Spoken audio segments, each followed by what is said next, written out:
उत्तर प्रदेश के हाथरस में हुए हादसे के बाद यह बात आम हो चली है कि जिस सूरजपाल सिंह ने जो कि गृहस्थ था, उसने अपने नाम के आगे बाबा लगा रखा था, भोले बाबा।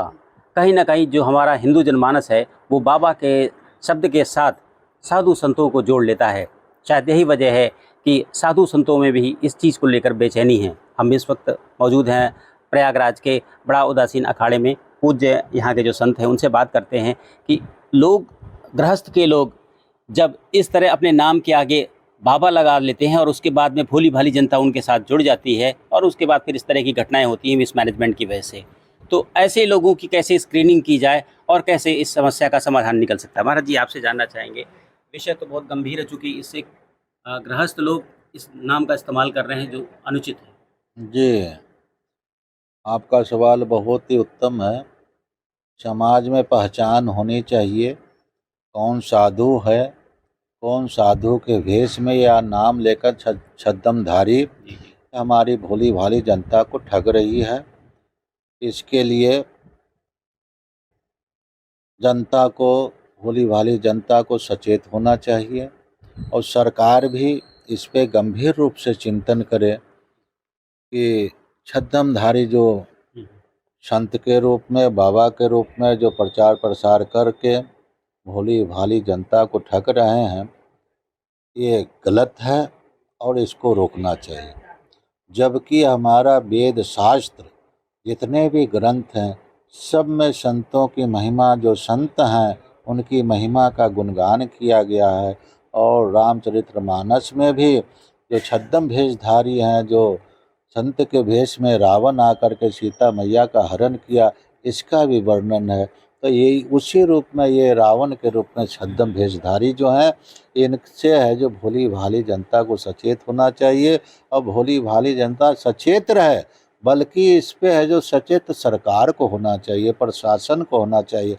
कोई ऐसा तंत्र वो लगाएं कि जो वो संत का और छद्मधारी भेष का है जो अंतर करके, जो छद्मधारी भेष के जो अपने आप को बाबा कथित मनमुखी कर रहे हैं, उनको रोक लगानी चाहिए और उन पे दंड की भी व्यवस्था होनी चाहिए कि आगे भी कोई ऐसा है जो व्यक्ति छद्मधारी भेष, बाबा का नाम लेके, संत का नाम लेकर के, चमत्कार का नाम लेकर के भोली भाली जनता को जो कष्ट पहुंचाते हैं, चलते हैं, वो दंड के भी अधिकारी होना चाहिए। वो दंड का अधिकार हम लोगों के पास जब था, जब हमारा सनातन धर्म और अखाड़े हमारे पूर्ण रूप से है जो कार्य कर रही थी, तो ऐसे छद्मधारी भेष उस समय नहीं आते थे। उसकी व्यवस्था, उसकी पहचान हमारे संत करते थे, हमारे महापुरुष करते थे। जब से है जो ये सरकार के हाथ में, प्रशासन के हाथ में व्यवस्था गई है, तब से इनकी संख्या बढ़ती जा रही है। कोई समोसा बाबा आ रहे हैं, कोई कुछ बाबा आ रहे हैं। क्या बाबा को आपने मजाक बना रखा है? जबकि हमारा भारतवर्ष संत ऋषि मुनियों का देश है। यहाँ पे अगर भगवान की अगर किसी को संज्ञा दी गई है तो संत भगवान को दी गई है, संत को ही भगवान की संज्ञा दी गई। आप उस पे है जो दाग लगा रहे हैं। बहुत सारी ऐसी घटनाएं घट रही है। धर्म के नाम पे है जो टिप्पणी करना, क्या ये राजनेताओं का है जो काम है? धर्म के नाम पे टिप्पणी करना। सभी धर्म स्वतंत्र हैं, सभी धर्म में अच्छे अच्छे शब्द लिखे गए हैं।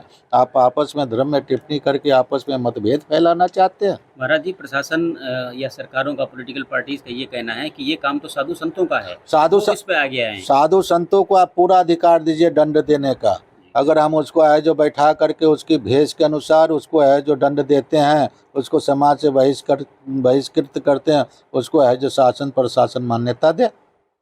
लेकिन महाराज जी, सबसे बड़ी बात यह है कि क्या गुरु शिष्य परंपरा या कोई ऐसा मानक है जिसके आधार पर ऐसे लोगों की पहचान की जा सकते जो गृहस्थ हैं और अपने नाम के आगे भोले बाबा टाइप का ऐसा कुछ हमारे यहाँ जीरो से लेकर के पूरे पॉइंट तक का है जो इसकी पहचान है। गुरु शिष्य की परंपरा सनकादिक चली आ रही है और हमारे यहाँ रहने सहने कहनी वहनी संत जो चलेंगे उससे हम पहचान कर लेंगे कि संत चल रहे हैं। मनमुखी जो चल रहे हैं उसकी हम पहचान कर लेंगे, उनकी वार्तालाप से पहचान कर लेंगे, उनके गोत्र क्या होते हैं, संत की जाति क्या होती है, संत का क्या उद्देश्य होता है। ये सब हमारी टकसाल है। टकसाल वाले से आए बात करें। तो क्या ये जितने अखाड़े हैं सभी टकसाली संतों का है जो अखाड़ा। तो अधिकार क्या आपको नहीं अभी दिए गए हैं इस तरह के जो फर्जी लोग हैं उनको ट्रैक किया जा सके उन पर कोई अधिकार नहीं दिया गया। अगर हम उसको है जो कोई दंड देते हैं तुरंत प्रशासन में चले जाएंगे, डीएम के वहाँ चले जाएंगे, कोर्ट में चले जाएंगे और अपराध का है जो संज्ञा हमारे ऊपर में लगा देंगे। तो इस तरह का है जो संतों को छूट देनी चाहिए, अखाड़ों को छूट देनी चाहिए कि कौन संत हैं कौन मनमुखी है। मनमुखी को आप है जो बाहर निकालें और उसकी मान्यता है जो सरकार दे। जी महाराज जी, आपसे जानना चाहेंगे हमारे यहाँ संतों की पहचान के विषय में संतों के यहाँ लक्षण हैं, उनके उठने से, बैठने से, बोलने से। सामान्य व्यक्ति कैसे पहचानेगा? व्यवहार से। अच्छा, व्यवहार से पहचानेगा। हर व्यक्ति का जो है व्यवहार से ही जो है उनका परिचय हो जाता है। तो व्यवहार से सबका, तो चाहे आप हों चाहे वो हों हाँ। सबकी पहचान। तो वहाँ भी संतों लेकिन के भोले भाले लोग जो है कहाँ पहचान पाते हैं इन चीज़ों को? इतना फर्क कहाँ कर पाते हैं? भोले भाले लोग नहीं पहचान पाते हैं, ये तो है। लेकिन भोले भाले लोग पहचान नहीं पाते उसका मतलब ये नहीं है, वो भाव में आ जाते, दिखावे में जो लोग उनको आकर्षित कर लेते हैं, वो चमत्कार ही चमत्कार जो जैसा है वो अलग दिख जाता है। तो उसमें आ जाते हैं, इसलिए बेचारे पीछे दौड़ जाते हैं। लेकिन ये ऐसा नहीं है। तो हम यही वैसे हम अपेक्षा कर रहे हैं, मैंने सुना है सरकार इस पे बहुत अच्छा कदम उठा रही है, पूरी इंक्वायरी कर रही है और उनको अरेस्ट करने का भी उनको दे दिया है सरकार ने। जो है वो आजकल में हो जाएंगे और सब्जी का दूध पानी का पानी हो जाएगा। ये जितनी जल्दी सरकार करे इसके लिए हम सरकार को बहुत बहुत साधुवाद देते हैं कि ज़रूर होना चाहिए। सत्य निकल के आना चाहिए। महाराज जी, आखिरी प्रश्न, अखाड़ा परिषद ने भी एक बार संकल्प लिया था कि ऐसे लोगों की पहचान की जाएगी। अखाड़ा परिषद क्या उसमें आगे गंभीर नहीं है? अखाड़ा परिषद पूरी तरह से गंभीर है, इस पे कार्रवाई भी चल रही है, हम लोग चिंतन भी कर रहे हैं। जिस समय इन छद्म भेषधारियों पे दंडात्मक कार्रवाई होगी, भोली भाली जनता भी समझ जाएगी कि यह जो छल कपटी है, जो भेषधारी है, उनसे जनता भी अलग होगी। उनको दंड नहीं मिलता है, इसलिए उनके भोले भाले स्वभाव पे है जो भोली भाली जनता उनके साथ है जो, क्योंकि भगवान का जो स्वरूप होता है, भगवान के सामने सब नतमस्तक होते हैं। संत को भगवान की संज्ञा दी गई है, तो भोली भाली जनता उनको है जो संत समझ का, और इनका एक पूरा गैंग है। जी जी, इस तरह के छद्म भेषधारियों का एक गैंग है। अगर इस गैंग को नहीं खत्म किया जाएगा तो भविष्य में इनकी संख्या और बढ़ती जाएगी और ये हमारे सनातन धर्म के प्रति कुठाराघात करते जाएंगे। सनातन धर्म की चादर ओढ़ करके सनातन धर्म पर ये कुठाराघात कर रहे हैं। आप भक्त के रूप में संत के शरण में जा करके आप ज्ञान प्राप्त करते हो तो संत की आदेशानुसार आप करोगे, लेकिन ऐसे मनमुखियों को ये अधिकार नहीं है। ये कर रहे हैं तो ये किसी गैंग, किसी षड्यंत्र के तहत ऐसा है जो कार्य किया जा रहा है।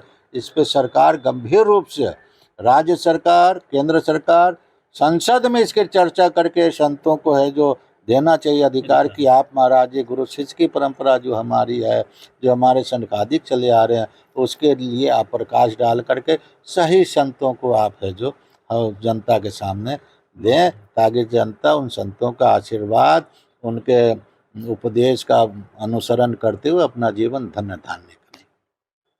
तो प्रयागराज में साधु संतों का ये कहना है कि इस तरह की घटनाएं ना घटे, इसके लिए ज़रूरी है कि संसद में भी इसे लेकर बात होनी चाहिए, बहस होनी चाहिए और साधु संतों को ये अधिकार देनी चाहिए कि ऐसे लोग जो इस तरह का चोला पहनकर जो गृहस्थ होते हैं और अपने नाम के आगे बाबा लगाकर भोली भाली जनता को ठगते हैं और इस तरह की घटनाएं होती हैं, उनको दंडित करने का कोई ना कोई अधिकार भी इन साधु संतों को देना चाहिए, क्योंकि यही साधु संत हैं जो ये तय कर सकते हैं कि ये लोग असली हैं या गलत हैं या फर्जी हैं। नाम के आगे बाबा लगाने से कोई साधु संत नहीं हो जाता है। इस चीज़ को लेकर यह तय करने के लिए एक आचार संहिता भी बननी चाहिए, जिसे लेकर साधु संतों का ये कहना है कि संसद में भी इस विषय पर चर्चा होनी चाहिए और इस तरह का कानून बनाकर साधु संतों को ये अधिकार दिया जाना चाहिए। Dinesh Singh, TV9 UP, Prayagraj.